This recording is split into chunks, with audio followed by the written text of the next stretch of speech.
can join us. We're working on trying to get like more advertisement, more marketing, more ways of getting people out there, getting the word out there. So we've had, this is our third one this week. So yesterday was a great turnout. Monday was, or I think, this is our fourth one. This is our fourth one. Anyways, we've had good turnouts all week long. It's kind of exciting. Yeah. So anyways, welcome to today's session. My name is Chris, and we'll introduce ourselves in just a minute. We'll let you know we are recording today, just because we'd like to record. Not because we just like to record, but we record and then try to make sure so it's available for other people in case they want to tune in later. Today's session, our goal is to keep it to 30 minutes. And I think we can definitely do that today. So welcome to today's session. So with that being said, yeah, I'm going to go ahead and throw what we have in front of you is the bit.ly address to our notes. We're actually going to go ahead. What's kind of cool is today we're trying to do something completely different today. I've literally never seen something like this done, so I'm a little bit stressed out. Yeah, we're excited. Yeah. We've done this. We've done a few webinars, but we're going to do something a little bit different today. And so basically, oops, sorry.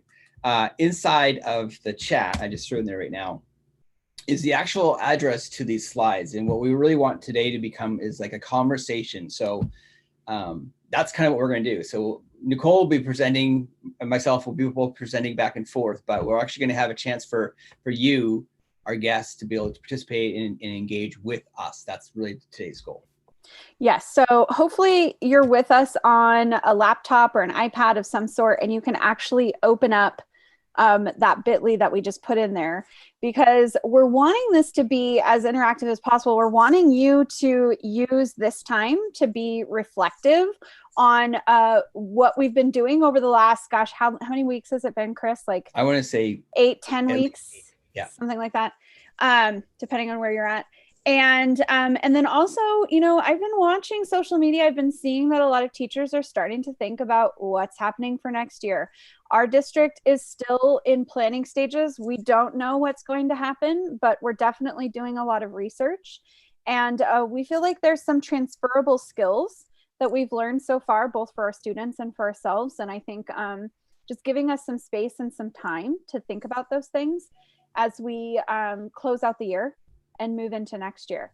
So hopefully you're in the slide deck. I'm going to kind of switch over into the edited version, and I'm hoping we see some friends in there. Okay, good. So I myself, hi, I'm Nicole Carter, and Chris and I work for the Beaverton School District. My background is in English language arts. I taught for 12 years in 8th grade English language arts, and then moved over to Beaverton School District as an instructional coach. And now I predominantly do digital curriculum and largely support our ELA K through 12 staff. So Chris, take it away.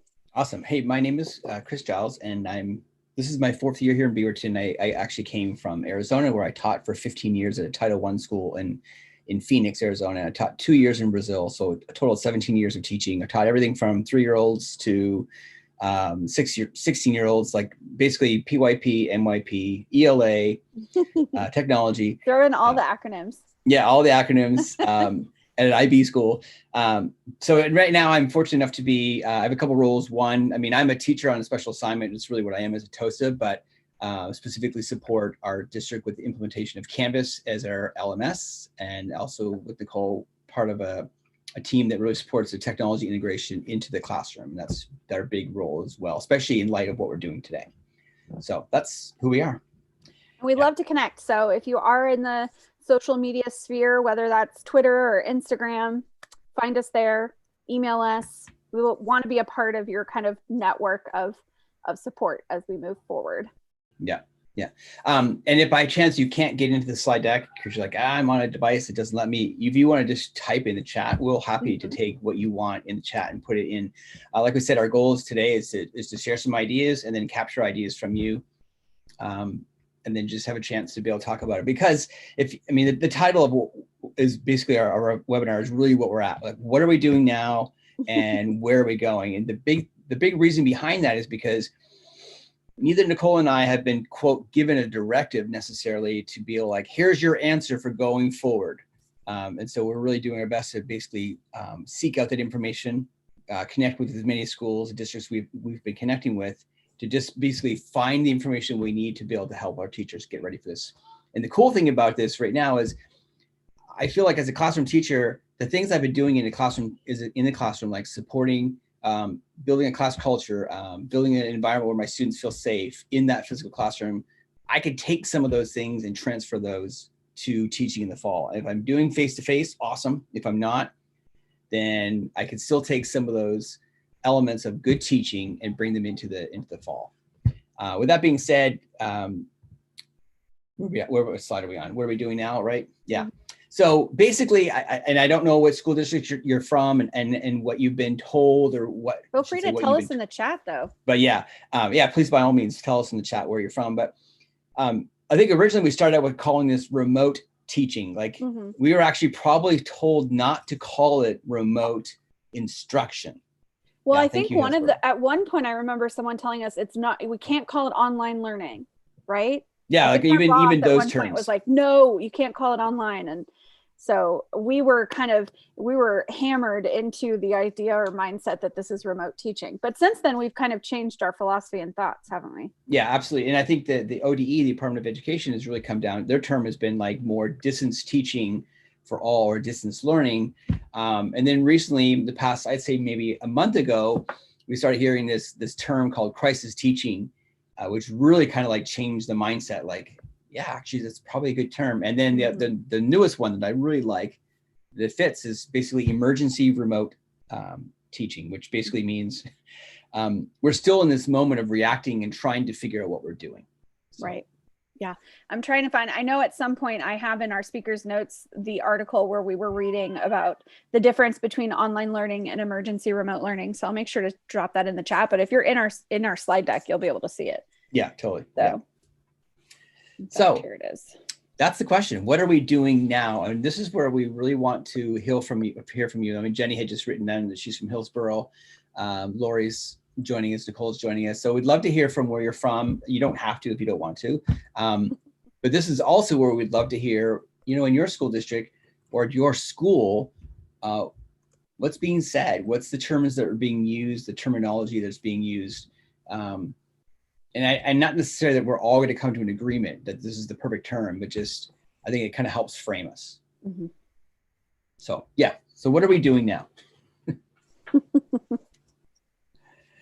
So with that being said, I think we're going to go to the part where they can start writing, right? Oh, I think so, yeah. Let's go to this first. Thank you. Well, I mean, I think if you've been in any of our webinars recently, we've been really talking a lot about these 5 things to support online learning. And it was something that we were talking to our own district employees about as we were providing PD and getting everybody ready to go for remote learning. And the thing that we realized is that this crosses all grade levels, all content areas. It doesn't matter what platform you're using. These 5 things are easy for us as teachers to communicate and talk about. And we've been doing a webinar where we've been doing just that, allowing teachers to come on as panelists and discuss their successes and their fail forwards in these 5 areas. When we started in Beaverton on remote learning, we really focused in on communication and just told our teachers, you have a week to do just that. That's all we want you doing.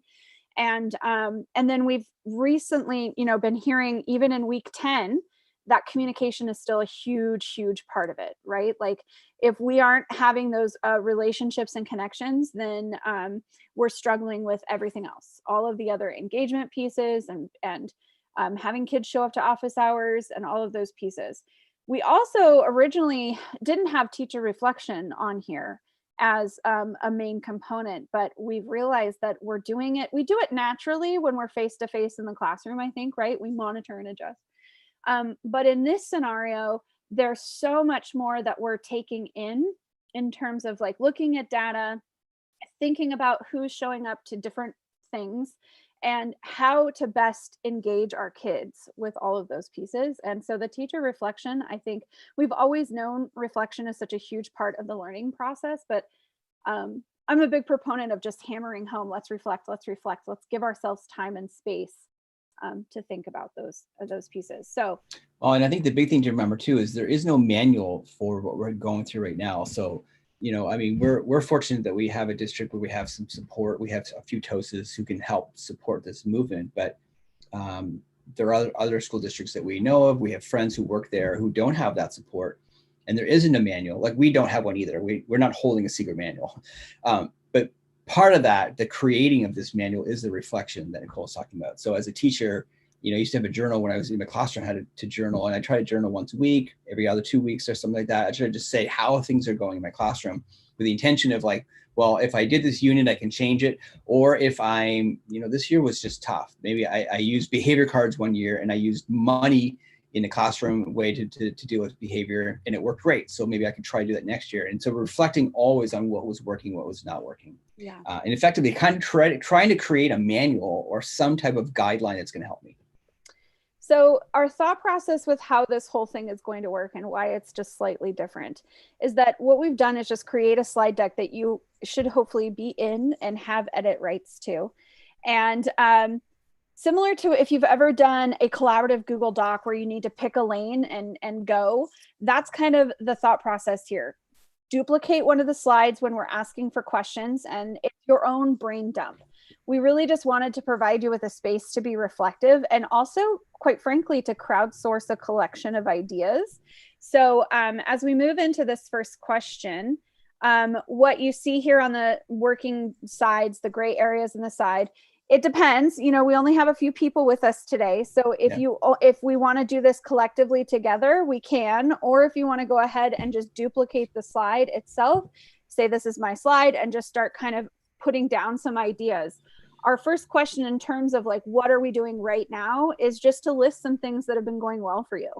What have you been personally doing during remote learning that you want to make sure you write down and remember? And if you aren't comfortable with that, you can just tell us. You can maybe we can maybe unmute you or something. Yeah, absolutely. Drop it into the chat, and we can write it in for you. But the idea was definitely that we're working together through the process. Yeah.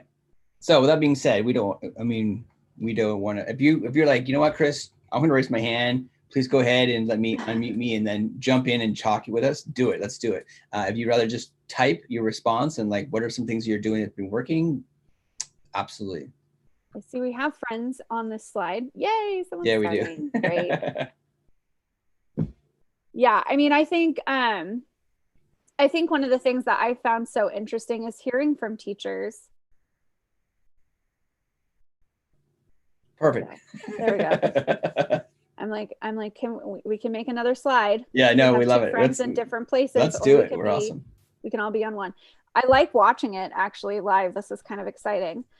I love hearing little nuggets from teachers. I'm trying to think of some of my more favorite things. I think one of the things that I'm taking away as I'm reading a lot more research is that thinking about small group intervention work. And that opening just, office hours where just anyone can come. What I'm hearing from teachers is that that's not always been very successful.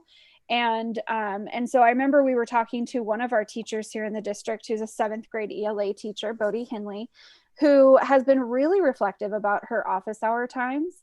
And she started at the very beginning pretty open, and then started moving into a more super scheduled idea for office hours, where she had ability groups where students were signed up to join her and have conversations. And that was a struggle for engagement for right now. And she had a colleague that was doing social groups. And so she was getting higher engagement because of the social groupings versus ability levels. So I think that that's kind of interesting. I keep on thinking about the narrative that we currently are in, the kind of do no harm narrative, and how wondering if that narrative will change if we are still online in the fall. Simply because then we might be looking at more ability level grouping instead of social grouping just to grab them. Do you know what I'm saying? Yeah. I think that there might be a change there. I know one of the articles I was reading recently was talking about, accelerated learning as we go back in fall to make up for the slide. And, they're not talking about doing typical remediation. They're talking about prioritizing what was missed from March to June and sliding those in where it's appropriate in the grade level curriculum. And that the easiest way to do that is with ability level groups. So yeah, I don't know. I'm still kind of going back and forth on that thought process, to be perfectly honest. what I like about one of the comments, and please, by all means, if you, and like we said, like raise your hand and we'll just unmute you and you can talk. But one of the comments was like using one slide deck per week. Yeah. I'm going to guess that the reasoning behind that is to kind of like give one space for students that's more of a consistent approach of when things are due or what am I working on, what's next. So, but by all means, whoever wrote it, feel free to chime in, jump in, make some comments. But anyways, these are the things that we'd like to collect. I mean, again, Nicole and I have been teachers for years. Put more down there. Absolutely, yeah. But because we're not interested in the Pear Deck stuff, honestly, because I've been hearing, I love it. I've been hearing, for example, I don't know who wrote that, but I've been hearing that Sherwood has been using Pear Deck quite a bit, to great effect. So I'm very interested in that piece. Go ahead. What else were you thinking? Oh, informative. Yeah, no, I just love it. No, this is what I was envisioning when we were coming up with this process. So, okay. So that being said, we could probably move on to the next one. I think we can feel pretty comfortable with that. I'm trying to think if there's anything else we can jump in there with. I mean, I think sometimes it's hard for us as teachers to say that we're doing good things, but we really are. And Chris and I have been having a lot of conversations about the transfer from what we've learned, because Chris will say all the time, this has been a massive professional development for educators, just period. And the things that we've now learned and tried and been uncomfortable with doesn't necessarily mean, and I have seen some people, especially on social media, talking about swinging the pendulum back the other way, that if we were to go back into the classroom in the fall, that no tech, I don't want to have any tech. I want to go back to, what makes valuable face-to-face time. But I have to say, like we don't know, right? We don't know what's going to happen. And I've talked to so many teachers that have explained how grateful they were that they were teaching some of those skills, so that when we went to that online environment, the kids were ready and prepared. So there's got to be a balance, right? Well, and even still, I mean, Nicole and Jenny and Diana here. I mean, knowing what you know now, what you've learned and what you've implemented, if it's something new, the question is, would I go back to my classroom and not implement the things I've been trying? Yeah. And to me, I would really struggle with the answer. If my answer was not yes, I'd really have a hard time with that, because the reality is, I feel confident the things I've learned can still be applied even if we go back to a normal face-to-face classroom, giving my students opportunities to learn beyond the classroom, giving them a place where they can go to get access to content that maybe they missed a day or two. So I'm just trying to build in there some good practices that I could take with me in the fall anyways. Well, I think honestly, as I've been doing more research about what potentially could be coming in fall, and thinking about how valuable that face-to-face time is going to become. I was telling Chris earlier that they were talking about math being the one subject area that is going to suffer the most from this extended remote learning time, because students are more likely to pick up a book and read or write something than they are necessarily to sit down and just start doing random math problems. And so a lot of school districts, I've read I've started reading the Maryland school district's plan for coming back in the fall, and I've started reading the Boulder Valley. The Boulder Valley one is one that Beaverton School District is particularly looking closely at. And they have both said they're going to prioritize math instruction. And that being said, what happens with everything else, right? And that face-to-face time becoming so powerful that maybe screencasting and that direct instruction needs to stay online, so that the face-to-face time, if we're in some weird hybrid model, can still work. I don't know. Right? Okay. Yeah. You're telling me to move on. We got to move on to the next question. Yes? Yeah, totally. Okay. So we had a panelist on one of our conversations the other day that was a science teacher at one of our middle schools. And on her own, thinking about reflecting, I love that she did this, as she had created a wish list that she broke into two parts. One was actually multiple parts, but she did think about her wish list for her students and then her wish list for herself. And when she was reflecting on her students, there was a couple of different categories. What was I excited that they were able to do? What did I wish that we had focused on? And then also, what do I plan to hit hard in the fall when we come back, should I need to prepare, for the next wave or whatever. So I really love that. So I'm going to throw, that is in our speakers notes, but I'm going to throw it in the chat for people as well. It's her copy of this, of some of her thoughts, and I'll be sharing those. They're also in our speaker notes moving forward. But our next question is kind of, what are some things that you taught your students from September to March that have helped in this process? And then also, specifically, what do you wish they knew? Yeah. So I know, Chris, you had a good anecdote about your own 4th grade child. Oh gosh, I can't remember what it was now. Oh yes. I have 3 students. I have 3 kids at home. Kindergarten, 4th grader, and middle school child. But my 4th grader had questions about her assignments and her homework, and so she was like, "Can you email my teacher?" And so we're like, "No, actually, we would like for you to email your teacher and clarify and ask some questions for your teacher." And so my wife and I were both like, what we want her to do is to learn how to email an adult and ask an adult for some help. And even though it was her teacher, emailing somebody is just a little bit different. It has a different proper formatting. And so she was able to email her teacher, ask her some questions on, what couldn't she do to help clarify? And our goal was to help our child kind of advocate for herself, but 2, know how to do that with an email. Because to be honest, our kids don't do email. None of my kids do emails. It's either text messages or Canvas, right? Or something. They don't email their teachers, but now they kind of have to. Yeah. So yeah, that's how I felt like, okay, we're teaching her to use this now, that hopefully that's the skill that she can be working towards. As we were having a conversation with middle school teachers, they were talking about, middle school is a time, and again, parents of 2 middle school teachers, and that was where I taught for so long.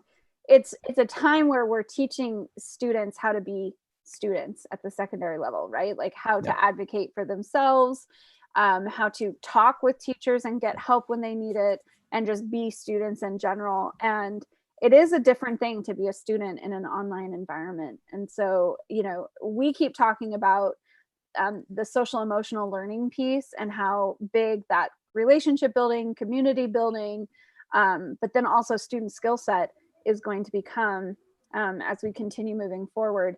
So many people are talking about looping, because I know I've been really concerned about starting in the fall where you don't have any relationships that are already previously built, that you might have to be online from the start with kids you've never talked to before. And so in that instance, I think looping maybe makes a little bit more sense. Yeah, and right now we're talking at the high school level about creating a Canvas course to invite all incoming freshmen into that Canvas course automatically, and then trying to use that as an orientation maybe during the summer, like, hey, welcome to Aloha High School. You're going to be a student. Here's some things we need you to know, because if by chance we have to do a virtual start, how do you get 900 incoming freshmen, or 500 incoming kindergartners? I mean, even still, I can't even imagine. Yeah. But if any of you out there as a kindergarten teacher, man, my heart goes out to you, because I can't imagine right now what that's gonna be like. So I can't either.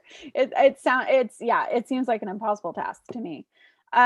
So some examples of some things that I know Megan had already referenced. She was wanting kids to know how to make different videos from their Chromebooks, critical reading skills, analysis, she says, working together online without also being physically present. So interesting to talk to a lot of our math teachers about how they've connected their Zoom conference time with like a Go formative assignment, how they'll have their office hours. So it really is like a synchronous class, and the students are then launching into their Go formative assessment or assignment, but they're still in a Zoom room so they can get help when they are struggling. And it feels more like a class, the students have been saying. So yeah, I think that there's quite a bit here for us to really reflect on and think. I love the idea. I know it was something I worked hard on in the classroom, but feedback is so important, peer-to-peer feedback, but the students have to be taught directly how to do that. But I think including that as a part of the process, because then that gets community building going. They know how to talk back and forth to each other instead of just, giving a thumbs up. That I think that could be a huge piece as well. Yeah. Okay. Awesome. Moving forward, you think? Yeah, absolutely. Yeah. Okay. Just keep plugging along. I mean, these are all things that we're, Chris and I will constantly be on Zoom calls with each other when we have a free time, and we just kind of start chatting and talking. So I'm curious too, as we've provided a lot of professional development for our teachers, what are some things that you have had to learn to help you move forward with emergency remote learning? So, I'm definitely thinking things like how to create videos, screencasting. Maybe you've learned something new in Google Slides or in presentation skills. Like maybe you've never touched Pear Deck before. Yeah. Chris learned how to make his Bitmoji background screen, and he's excited about been working on it. Yep. I've been learning a lot more on video editing, honestly, personally. I've been doing so much more with video editing. But all of those components, what are some things that you've learned, and what are some things that you might want to do moving forward? Again, still thinking about those transfer skills. I know as we've talked with a few of our own staff, they've been mentioning a lot more on collaboration within their team. And so at least in our middle school level, we have, a science, a math, and a humanities teacher together. And they've been talking a lot about making sure that there's consistency within their team for how they are communicating with their students and how they are setting up their online Canvas courses, right? Yeah. So that's good news to me, because we've heard that as we've led different sessions with parents, and heard overwhelmingly through the student survey as well that consistency has been an issue, a problem. Yeah. And like we said, I mean, you feel free to type those in, feel free to throw them in the chat, feel free to raise your hand. Mm-hmm. And I think a lot of times the what I've taught myself and the skills that I want to develop are truly related to what you have access to. I mean, if you're working in a school district that has one-to-one devices, iPads or Chromebooks or something, then you're working in that frame. But if you're a school that does not have those devices, or even your students don't have those devices, I mean, that, to me, that would be the lens that I'd be looking through. Oh, definitely. With that. So like I said, I know somebody had said they're from Hillsborough, and I'll be honest with you and tell you, I don't know what access Hillsborough teachers have to technology. I don't know. And so if you think about the real reason behind us trying to come up with this webinar series was because we want to reach out to teachers in other districts that, I mean, I have a contact in PPS, but I don't have anybody in Hillsborough that I know. And so we just want to give a chance to people to say, hey, I'm in this district over here, and here's what I'm doing. Here's what I want to learn. Because what we've learned, Nicole and I have both learned, is there are districts who do not have a support team like we are fortunate to have. And so the question is, where are they getting their support from, and who is helping the teachers? Yeah. And so I don't know.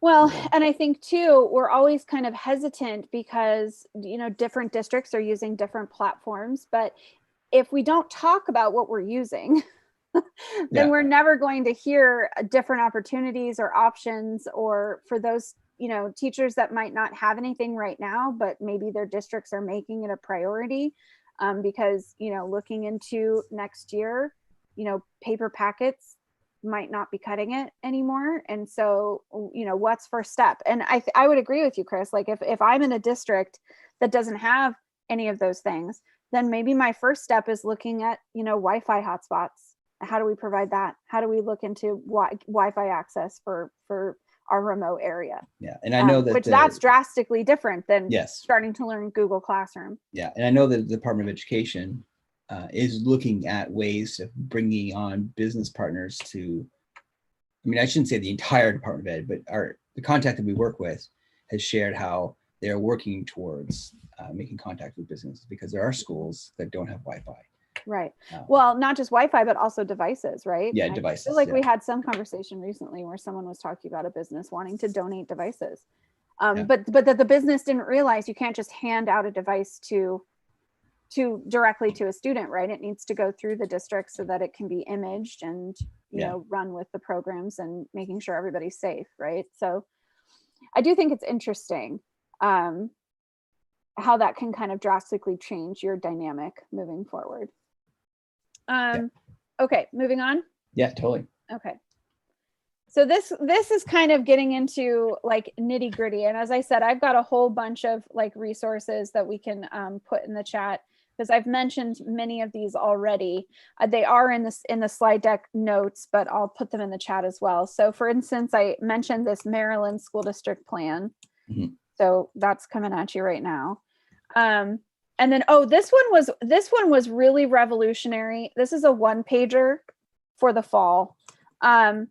This one I found interesting because I feel like it was this one. I could be wrong, but one of them was talking about transportation. And I told Chris, like, it just blew my mind because I had not even thought about how we're going to get kids to school. Yeah. And thinking about a gigantic school bus with social distancing protocol and rules, like one huge school bus might only be able to take like 5 to 8 students.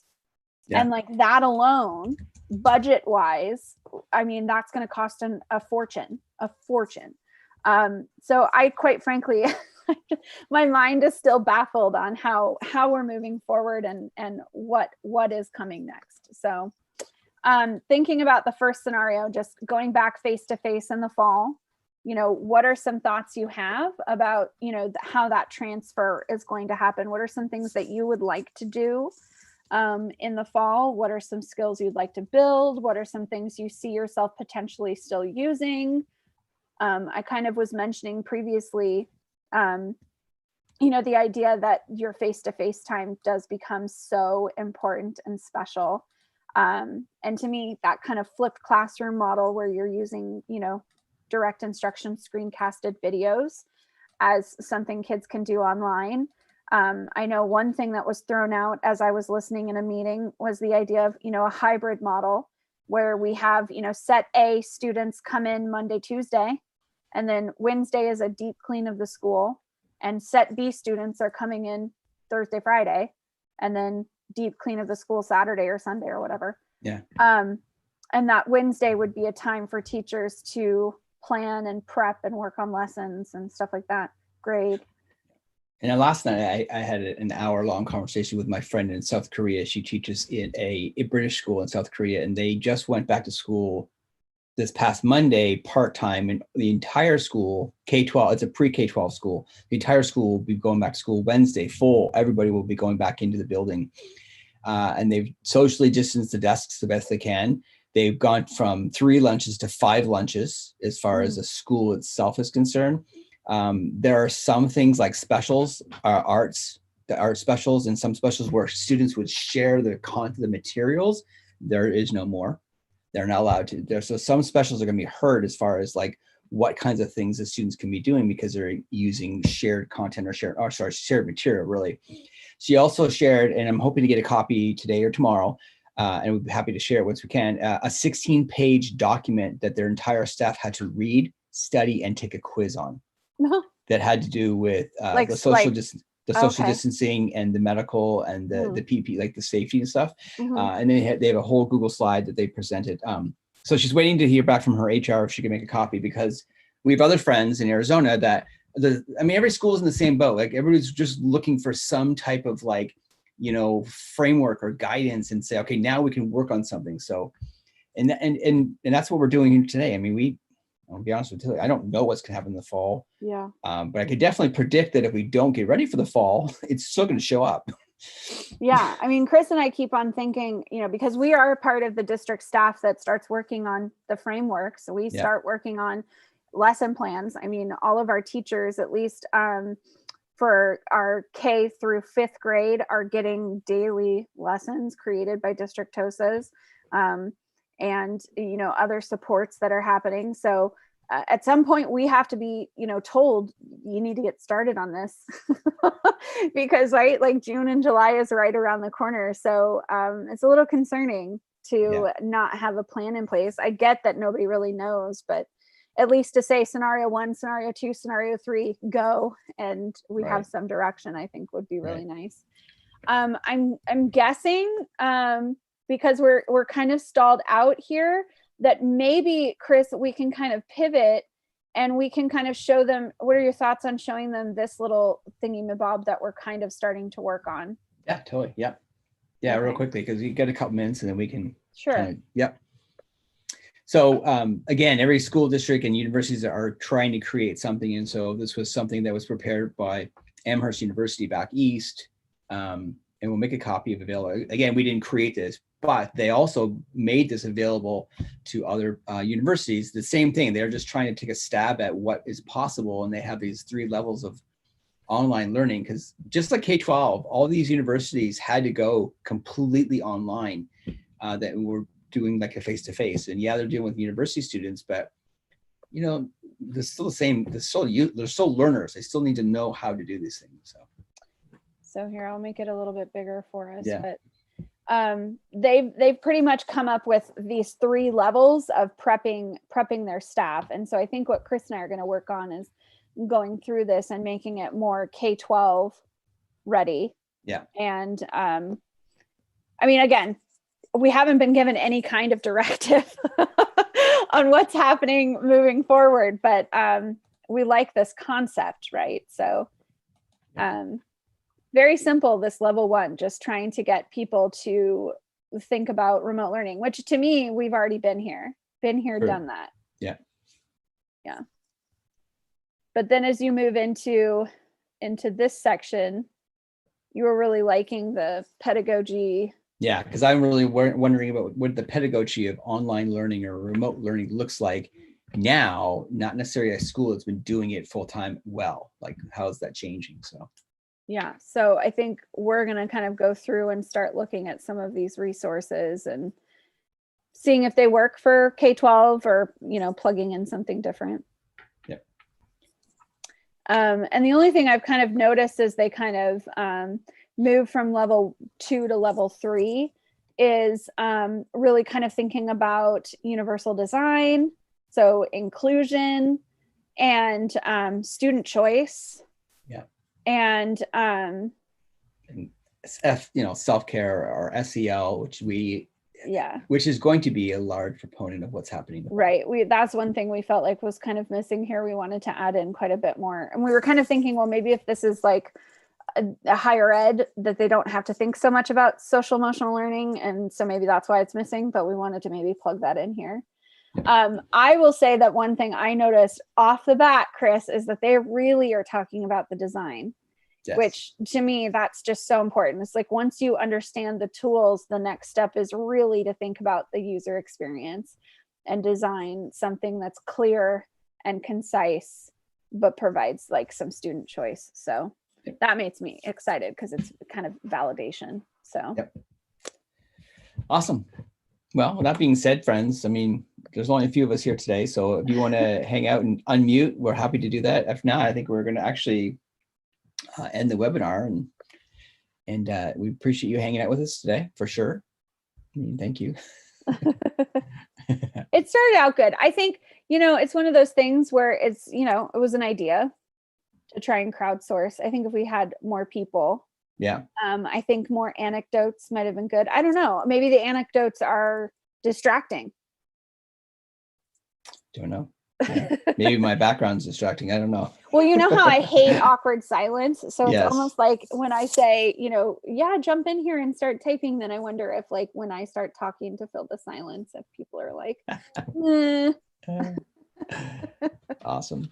All right. I'm going to hit stop. Record.